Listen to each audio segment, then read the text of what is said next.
जिस हिसाब से पीजीआई ये अपने यहाँ एम्स है, एम्स का निर्माण प्रगति पर है, तरक्की पर है। जैसे भविष्य में हो सकता है कि एम्स बन के उत्कृष्ट तैयार भी हो, तो उधर से लोगों का इधर आने का संभावना बढ़ रही है। नहीं तो वही मैं कह रहा था कि जब अगर यहाँ पे जब अब चूंकि एम्स भी है, आपने इतनी अच्छी बात कही, एम्स भी है, लगातार उस पर काम भी हो रहा है, लेकिन जब तक दिल्ली के एम्स में जो सुविधाएं हैं जब तक यहाँ पे नहीं आएंगी तब तक कैसे काम चलेगा? तब तक वहाँ के लोग इधर की तरफ कैसे रुक करेंगे? ये बात सही है। भगवान ना करे किसी को रुक करना पड़े, लेकिन इमरजेंसी आती है, तमाम क्रिटिकल कंडीशन होते हैं, किडनी ट्रांसप्लांट और बड़ी गंभीर बीमारियां, कैंसर, तमाम फलान ढिकान, क्या क्या नाम लिया जाए। अब कई सारी बीमारी तो ऐसी है कि उसका उच्चारण करने में दिक्कत होती है। इस वीडियो के प्रायोजक हैं decent hospital and trauma centre, Buddha Vihar, पाटे, तारामंडल, एसबीआई जनरल ऑफिस के सामने, Gorakhpur. Vidyavati hospital and trauma centre, transport Nagar चौराहे से महवा बंधे वाले रोड पर, गोरखपुर। प्राथमिक स्वास्थ्य केंद्र उनवल से जब हम लोग निकल रहे थे तो रास्ते में हमें यहाँ के सामाजिक कार्यकर्ता कह सकते हैं अतुल मिश्रा जी मिले। और अतुल मिश्रा को मैं पर्सनली इसलिए भी जानता हूँ क्योंकि जब कोविड का समय चल रहा था तो लगातार सोशल मीडिया पे एक्टिव थे, लोगों की मदद कर रहे थे, सुविधा इस तरह से दे रहे थे, कहीं पे ऑक्सीजन बेड चाहिए, कहीं पे वेंटिलेटर चाहिए, उसकी जानकारी इकट्ठा करना, कैसे ऑक्सीजन मिलेगा, कभी किसी को ऑक्सीजन की कमी पड़ गई तो उनको ऑक्सीजन कैसे अवेलेबल कराया जाए। और लगातार हमसे भी इनकी बातचीत होती रहती थी। कई बार इनके पास मैं भी फ़ोन किया और तमाम व्यवस्था जो भी ये अपनी तरफ से करवा पाते थे करते थे। अतुल, बहुत बहुत स्वागत है आपका इनसाइड भारत टीवी पे। जी धन्यवाद। कोविड का अनुभव बताइए सबसे पहले, फिर हम लोग इस प्राथमिक स्वास्थ्य केंद्र की भी बात करेंगे, लेकिन कोविड का अनुभव बताइए, किस तरह का अनुभव रहा है आपका? जैसा कि जानते हैं आप विकास जी कि शहर में क्या क्या परेशानियां रही हैं, ऑक्सीजन की समस्या, वेंटिलेटर की समस्या, बेड की समस्या, तमाम लोगों के फ़ोन आए, तमाम हमने व्यवस्था की।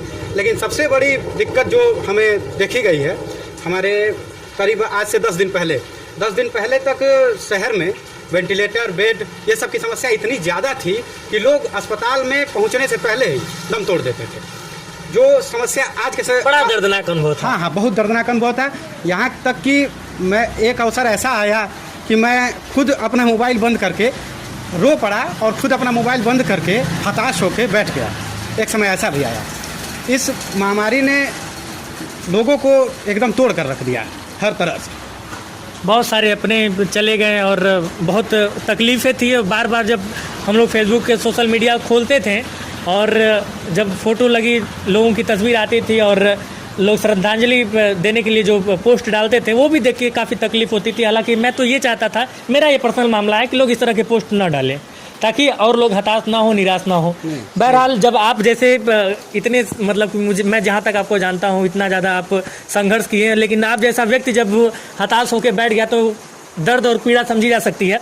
प्राथमिक स्वास्थ्य केंद्र पे कुछ दिन पहले, लगभग 4-5 दिन पहले सांसद जी आए थे, फिल्मी सुपरस्टार रवि किशन जी और गोरखपुर के सांसद। काफ़ी आश्वासन दिए और उन्होंने ये कहा कि इस प्राथमिक स्वास्थ्य केंद्र को वो गोद ले रहे हैं और अब इसको ये मतलब कि जो भोजपुरी में उनका बयान था कि हम एक जगह दे और इसको हाईटेक से भी ज़्यादा उत्कृष्ट बनाने की बात उन्होंने कही है। क्या लगता है आपको, क्या उम्मीद है, क्या उम्मीद लगाए बैठे हैं? देखिए, उम्मीदें तो क्योंकि वो जनप्रतिनिधि हैं, जनता द्वारा चुने गए हैं, उनसे हमें बहुत सारी उम्मीदें हैं। लेकिन मुझे लगता है कि सिर्फ आश्वासनों से काम नहीं चलेगा। आश्वासन कई दिए जाते हैं, आश्वासन ऐसे इतिहास में कई बार दिए गए हैं, लेकिन मुझे लगता है कि जब तक ये धरातल पे उतरे ना तब तक हम कुछ कह नहीं सकते हैं। लेकिन एक सामान्य जनता के रूप में, एक नागरिक होने के नाते मुझे यह पूरा विश्वास है कि एक अच्छे जनप्रतिनिधि के रूप में सांसद महोदय द्वारा ये कार्य किया जाएगा। यहाँ पे डॉक्टरों की उपलब्धता होगी और भविष्य में इसे सामुदायिक स्वास्थ्य केंद्र में परिवर्तित कराने में वो महत्वपूर्ण भूमिका निभाएंगे। बड़बोलेपन की अगर बात की जाए तो अक्सर जो भाजपा सरकार के जो विपक्ष की पार्टियां हैं, जो विपक्ष में है इस वक्त, बार बार कहती हैं कि भाजपा बड़बोलापन दिखाती है, मनो कहती बहुत कुछ है लेकिन करती कुछ नहीं है। अब हाईटेक का मतलब आप समझ ही रहे हैं। हाईटेक का मतलब हम लोग समझते हैं कि पीजीआई जैसे अस्पताल, गोरखपुर माफ़ कीजिएगा, दिल्ली का गंगाराम, अपोलो, बड़े बड़े जो अस्पताल है वो हाईटेक अस्पताल है जहाँ पे सारी सुविधाएं लैस हैं। तो सांसद जी ने कहा कि हाईटेक से भी ज़्यादा उत्कृष्ट, यानी कि उससे भी अगर बढ़िया अस्पताल बन जाए तो जो गोरखपुर के लोग जब उम्मीदें ख़त्म होने लगती है तो पश्चिम की तरफ भागते हैं। क्या वो दिन भी देखने को मिलेगा जब पश्चिम के लोग पूरब की तरफ यानी कि गोरखपुर आएंगे, जब क्रिटिकल समस्याएँ होंगी इलाज कराने अपना? आपको लगता है? देखिए, मुझे लगता है कि पहले तो ये हाईटेक जो शब्द है इससे हमें ये सीखना चाहिए कुल मिला के कि आप कहें जैसे कि पीजीआई हैं और बड़े बड़े संस्थान हैं, ग्रामीण क्षेत्रों में पीजीआई की ज़रूरत नहीं है। हमें अगर एक उत्कृष्ट रूप से सामुदायिक स्वास्थ्य केंद्र और या फिर एक छोटा सा अस्पताल भी हो तो यहाँ के लिए बेहतर है।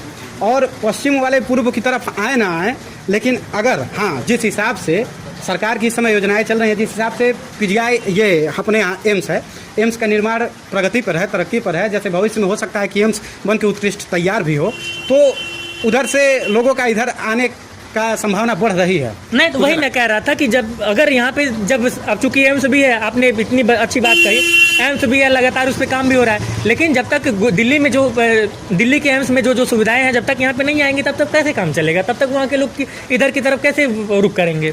ये बात सही है। भगवान ना करे किसी को रुक करना पड़े, लेकिन इमरजेंसी आती है, तमाम क्रिटिकल कंडीशन होते हैं, किडनी ट्रांसप्लांट और बड़ी गंभीर बीमारियां, कैंसर, तमाम फलान ढिकान क्या क्या नाम लिया जाए, अब कई सारी बीमारी तो ऐसी है कि उसका उच्चारण करने में दिक्कत होती है। तो मैं वही कह रहा था कि अगर इस तरह की सुविधाएं यहाँ के अस्पतालों में, आप चूंकि अस्पताल बन के तैयार हैं जी, लेकिन अगर सुविधाएं मुहैया हो तो क्या दिक्कत है अगर उसको और ज़्यादा हाईटेक किया जाए? तो कोई दिक्कत नहीं है और ऐसा होना चाहिए, क्योंकि हमारे ग्रामीण क्षेत्रों में देखा जाए, अगर पूरे भारत की बात की जाए, और ये ग्रामों का देश है, गाँवों का देश है, और गाँवों में अगर बेहतर सुविधा होगी तो जिला बनेगा, और जिला बनेगा तो देश बनेगा। मेरे हिसाब से सर्वप्रथम गाँवों को बेहतर करना ही होगा।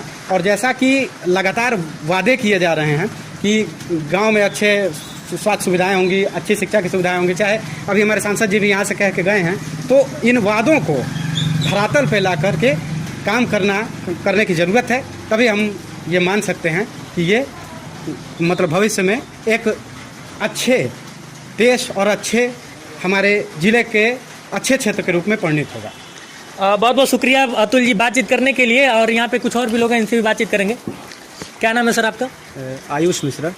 आयुष जी, कितना मतलब कि अभी सांसद जी का जो आश्वासन था उसको लेके आप कितना, क्या लगता है, कुछ उम्मीद है आपको? देखिए, उम्मीदें तो हैं क्योंकि हमारे प्रतिनिधि हैं और हमको उनसे उम्मीद करनी चाहिए, लेकिन ये उम्मीदें मान लीजिए हमारे लिए कभी तभी काम की हैं जब वो ज़मीन पर काम करना शुरू कर दें। आपको बताना है कि जो हमारा ये उनवल है, ये लगभग 50,000 की आबादी वाला एक बड़ा कस्बा है और यहाँ अच्छा, वीडियो में भी कहते हैं कि अब 1 लाख लोगों के जिम्मा अमृत वाणी स्वास्थ्य का जिम्मा। बिल्कुल, उनके पास 1 लाख नहीं, उनके ऊपर 10 लाख लोगों का जिम्मा है। वो सांसद है हमारे, लेकिन ये इतने बड़े कस्बे की जो स्वास्थ्य सुविधा है उसकी सारी जिम्मेदारी उसी स्वास्थ्य केंद्र पे है और उसके लिए वो अच्छा, देखिए, मुझे लगा था कि वो सामुदायिक स्वास्थ्य केंद्र है, लेकिन वो प्राथमिक स्वास्थ्य केंद्र है। असल में प्राथमिक स्वास्थ्य केंद्र है और वहाँ पे इस समय वास्तव में आपको बता दूं कि वहाँ पे एक भी डॉक्टर नहीं है, वो एक फार्मासिस्ट के भरोसे चल रहा है। और अब जाके जब गांव के लोगों ने सोशल मीडिया पे, नौजवानों ने अभियान चलाया, तब जाके वहाँ पे थोड़ा सा वैक्सीनेशन का कार्य प्रारंभ हुआ, लेकिन कोविड की टेस्टिंग अभी भी वहाँ पे अच्छे से नहीं हो पा रही है। और सांसद जी के कहने के बाद उम्मीद बढ़ी है, लेकिन जब वो करके दिखा देंगे तभी हम उनको 10 में से 10 नंबर देंगे। चलिए, तो अब देखना ये है कि सांसद जी ने जो इतना बढ़िया, फिल्म में भी तो एक्टिंग बहुत अच्छा करते हैं, लेकिन ये जो भाषण दे के गए हैं वो एक्टिंग साबित होती है या फिर उसको धरातल पे उतारेंगे, ये देखने का विषय होगा। बहरहाल सांसद जी से मैं भी उम्मीद लगाए बैठा हूँ कि सांसद जी जनता की आवाज़ सुनेंगे। सांसद जी जो जनता की पीड़ा थी, 50 से 60 मौतें हुई हैं, जिनके घर के लोग मरे हैं, उनकी भी सहायता करेंगे और उसके साथ साथ जो सुविधाएँ यहाँ के लोगों को, जो उनका अधिकार है मिलनी चाहिए, वो मिलेंगी। तब जाके ये जो डायलॉग था, इसको मैं डायलॉग ही कहूँगा जब तक ये पूरा नहीं हो जाता है। उम्मीद लगाए बैठी है उनवल की जनता। कैमरे के उस पार से मेरा सहयोग कर रहे हैं अश्वनी वर्मा, मैं विकास गोस्वामी और आप इनसाइड भारत टीवी देख रहे हैं। गौर करना चाहिए और अब आज हम इसको अपने निधि के अनुसार इसको क्या क्या इसमें जो पूरे गांव से हमको सब लोगों से जो डिमांड मिला है, हमारा संगठन पूरा भारतीय जनता पार्टी का यहाँ पर खड़ा है और ये सारे महाराज जी के सारे योद्धा लोग हैं और 1 लाख से ज़्यादा की आबादी को यहाँ असर हो रहा, तो इसको हम लोग अभी तुरंत, जैसे कि अभी हमने सीएमओ महोदय से बात की, तुरंत इसको हम लोग ऑक्सीजन सिलेंडर देंगे। ऑक्सीजन कॉन्सेंट्रेटर आया हुआ है हम लोगों के पास, काफ़ी पड़ा हुआ है, और कुछ बेड्स, अत्याधुनिक बेड्स देंगे, जिससे तीसरी लहर में अगर बच्चों को या परिवार को या महिला को या गर्भवती महिला को किसी को कोई तकलीफ होती है तो हम लोगों को कहीं बीआरडी या एम्स की तरफ ना भागना पड़े। उनवल में हम लोग के पास सुचारू रूप से उपचार है और कुछ डॉक्टर्स की कमी है, उसको हम लोगों को पूरा करना है। और इसको कैसे 1 एकड़ की ज़मीन है, इसको कैसे और हाईटेक बनाना है, कैसे इसको और आधुनिक बनाना है, इस पर आज हम पहली बार चूँकि यहाँ आए हैं, अब इसको देखें और इस पर बैठकर हम लोग इस पर काम करेंगे और बहुत सीरियसली लेवल पर इस अस्पताल को दोबारा चालू करवाया जाएगा, ताकि 1 लाख की आबादी की जनता को शहर की तरफ ना भागना पड़े। आधी रात का कोनो प्रॉब्लम होता है तो ये उनवल का ये अस्पताल इतना सक्षम हो जाए कि आधा लोड ही पूरा 1 लाख 1.5 लाख की जनता का यहीं पर उसको निस्तारण किया।